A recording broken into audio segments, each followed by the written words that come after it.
Alright, time for step 8, going into the aircon plant, which is probably very, very different from the Con Air plant, if I had to guess. Although it's really, not even really difficult, just straight up impossible for me to think about that movie Con Air without instead thinking about a company that makes a couple of hair care accessories called Con Air. Just remember their ads would come on Nickelodeon all the time, and they'd be like, "It's blank from Con Air." It'd be all catchy and stylish. It was like the one ad intended for girls that I actually liked. Doesn't mean I actually bought the stuff, but I'm just saying the commercials. It's a quick wrap from Con Air. Here to get eggs, because I know what's happening. Does this count as another step? This is still step 8, just getting to this door. There is a Cheeto page here. I'm gonna see if I can get it while this turbine is moving. Nope, I can't. Luckily, because of that cutscene, I'm pretty sure I skipped taking damage. Yeah. Step 9, fight the boss.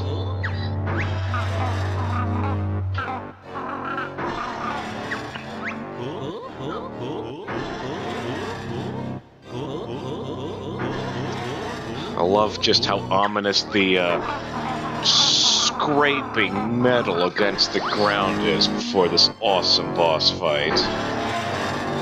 Awesome both in terms of how cool the boss is, in terms of how, in my opinion, very intimidating, because he's a giant welding torch that shoots fire at you.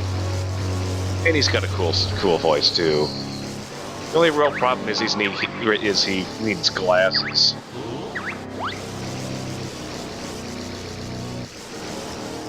You're a bear, aren't you?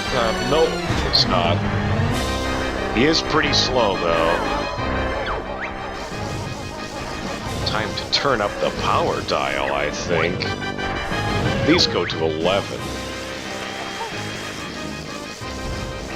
Bottom line, any video game boss that ever tries to eat you always shoots stuff in its mouth whenever it does that.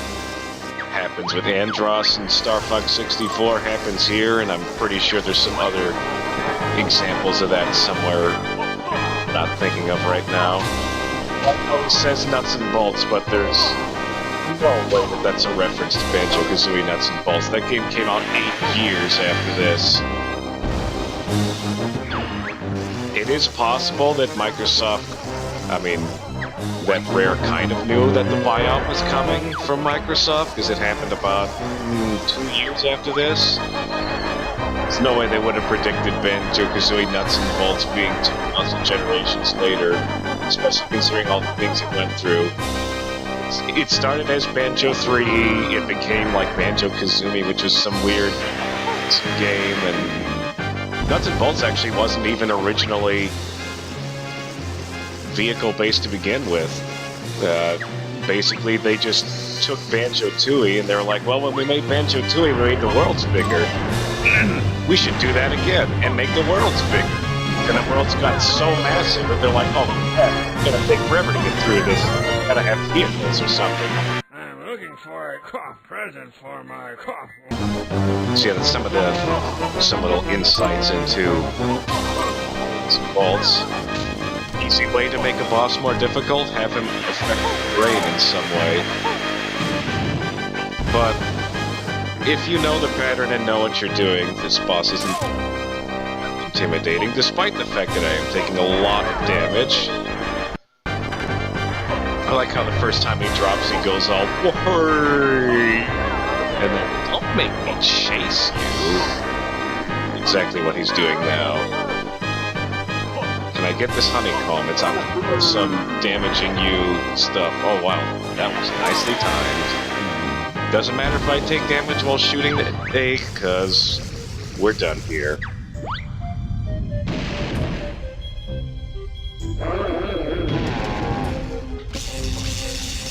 And similar to Lord Whoa, Quack, we've got another boss that doesn't actually die. He just ends up as a little nozzle with eyes that can't do anything.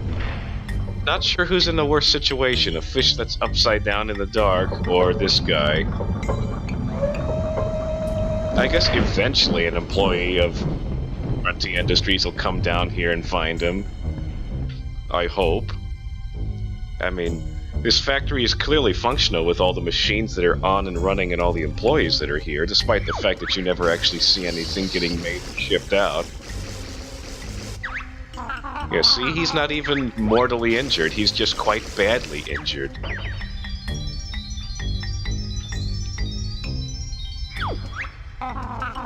Is that all we get? You gotta be kidding me! Yeah, we fought this boss for nothing. Didn't have a jiggy. When will I learn to keep my big mouth shut? So that jiggy that we saw in that cutscene behind the fan, yeah, that's the boss jiggy. This is the one boss in all of Banjo-Kazooie that is smart enough to hide its jiggy somewhere instead of having it immediately burst forth from them when they are defeated. And it takes a really long time to get up this ladder. And now that this thing has stopped, I can actually get this Cheeto page. I hope. Am I gonna fall anyway? Came close. Save state again, just because I don't want to climb up that stupid ladder again.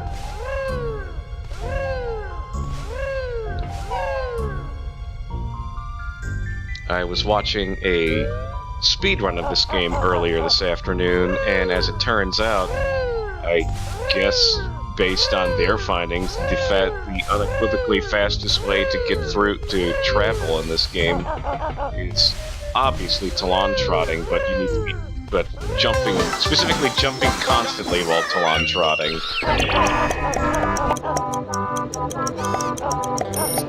Alright, I guess it's finally time for the scary stuff. I've delayed it about as much as I can. I am probably once again overselling the difficulty of this, but... Ew! It's pretty rough. With enough save state abuse, it probably won't even be that challenging. And if you complain about me using save states, I have done this multiple times before without using save states. It's just... I'm not a fan of my current control setup for these first-person segments. So bottom line, there's a whole bunch of these things, which are called clinkers, which are decidedly not clankers, like in the original Banjo-Kazooie, which is something completely different. Why am I going after regular enemies? That's a complete waste of my time. So yeah, there's 20 of these suckers, and similar to ordnance storage in Gulch Mine, you gotta get all of them in a certain amount of time. But they're a bit harder to find because they can be hidden, like, up, down, and all over the dang place. The only real hint you get is that farting noise. I don't even know what these are, like, just sentient poops? I don't know. Rare seems to be good at letting a lot of things fly in an E-rated game, but, living poops? I don't know about that one.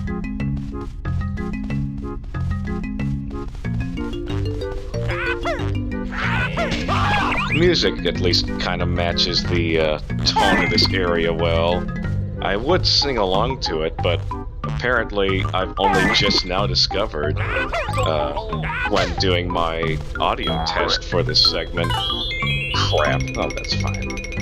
Doing my audio test for this segment, I was singing along to the music and realized, oh, there is a very slight time delay, so if I sing along to the music, the delay is going to become really obvious and no one will like it. Bum, bum, bum, bum, bum, bum, bum, bum, bum, bum, bum, bum, bum. Well, I honestly haven't really been paying attention to which areas I have and haven't been in. Just from the amount of times I've played this game, I kind of have a general knowledge of where they all are, but there's always gonna be that one or two that are just... I don't know why I made a save state there. This hasn't really been a really good run for me to want to load on.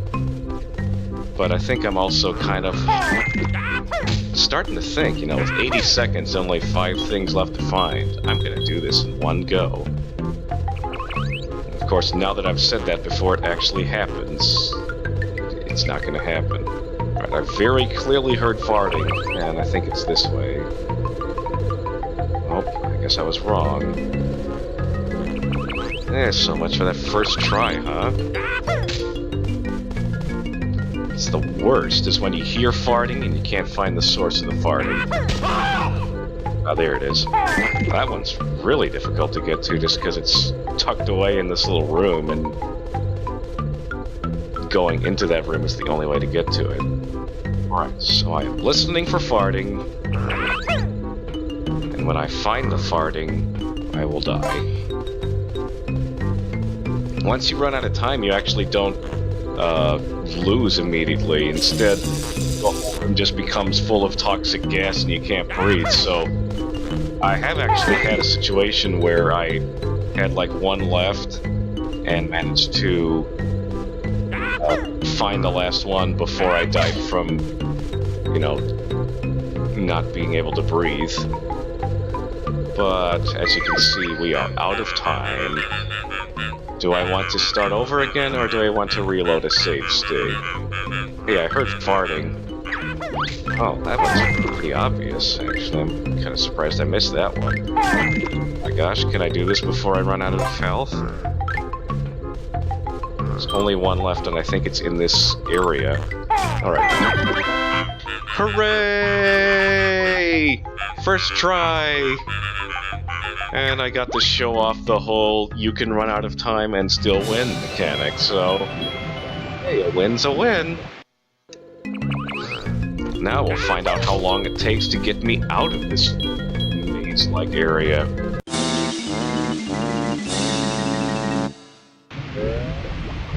Okay, it just takes me out of the area. So, screw you, Clinker's Cavern, or whatever the heck it is you're called. I don't think it's Clinker's Cavern, because that's the name of the area from the first game.